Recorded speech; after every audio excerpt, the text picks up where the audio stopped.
السلام علیکم و رحمت الله و برکاته. برادران و خواهران عزیز، یک تن از شیوخ می گوید می خواهم واقعی که برایم رخ داده برایتان حکایت کنم. چند وقت قبل به خاطر ملاقات با یک دوستم رفتم که مادرش به سبب سرطان در حالت فوت بود. به مدت 5 سال می شد که به این مشکل مبتلا شده بود و برایم احوالش رسید که روزهای آخرش را سپری می کند. نزد آن برادر رفتم و امرایش نشستم. او برایم حالت مادرش را قصه می کرد که فعلا در حالت سکرات الموت قرار دارد و سرطان تمام قسمت بدنش را گرفته است. هنگامی که همراهش صحبت می کردم، ناگهان شروع به گریه کردن کرد. من نزد خود فکر کردم چون که مادرش می میرد طبعا باید گریه کند.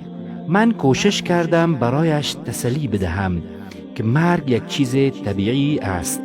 او برایم گفت که من به خاطر این گریه نمی کنم که مادرم از دنیا می رود. هرچند غمگین هستم اما دلیل گریه من این نیست. پرسیدم دلیل گریه چی است؟ گفت که در طول زندگیم هرگز از مادر به خاطر کارهایی که برایم انجام داده تشکری نکرده ام. و وقتی این سخن را برایم گفت نمیدانم که چی حالتی بالایم آمد.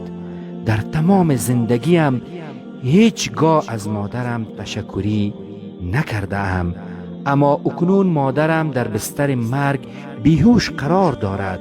اگر تشکری کنم نمیفهمد.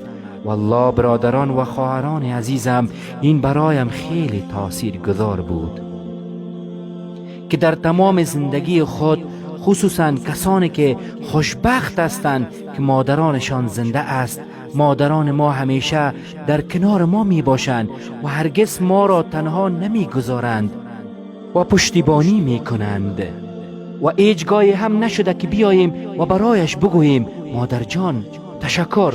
از آن تشکری های عادی نی، بلکه تشکری که از عمق قلب باشد. و هر زمانی که مادرم از کنارم می رود باید از عمق دل از پیشش سپاسگزاری کرده باشیم. والله برادران و خواهرانم، من نتوانستم این واقعه را فراموش کنم. آخرین باری که از مادرت سپاسگزاری کردی چی زمانی بود؟ چی زمانی بود که به خاطر کارهایی که مادرت برایت انجام داده از عمق دل خوشنودی کرده باشی؟ و یا می خواهید از کسانی باشید که وقت مادرانمان از دنیا برود و بعد پشیمان شویم؟ برای من عجب است که در بعضی نقاط جهان روز به نام روز مادر تجلیل می شود. در اسلام حقیقی چنین چیزی وجود ندارد. در اسلام هر روز روز مادر است. ما از 1 سال 1 روز را برای مادر انتخاب نمی کنیم. ما از طرف رسول الله صلی الله علیه و سلم امر شدیم که مراقب والدین خود باشیم. 1 روز شخص نزد رسول الله صلی الله علیه و سلم آمد و گفت ای رسول الله، چی کسی بیشتر از همه مستحق رفتار نیکو است؟ ایشان صلی الله علیه و سلم فرمودند مادرت. سپس چی کسی؟ گفت مادرت. سپس چی کسی؟ گفت مادرت. سپس چی کسی؟ گفت پدرت.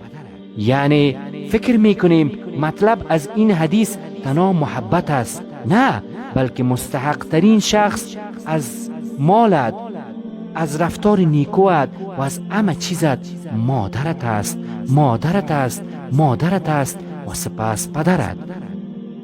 در آخر برادران و خواهران عزیز، از آنهایی نباشید که مادران خیش را از دست دهیم و فرصت طلایی را از دست دهیم و بعد آرزو کنیم که کاش مادرم زنده می بود و ازش تشکری می کردیم.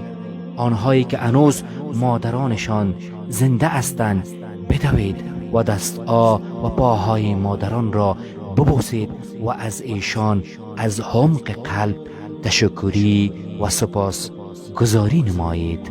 والسلام علیکم و رحمت الله و برکاته.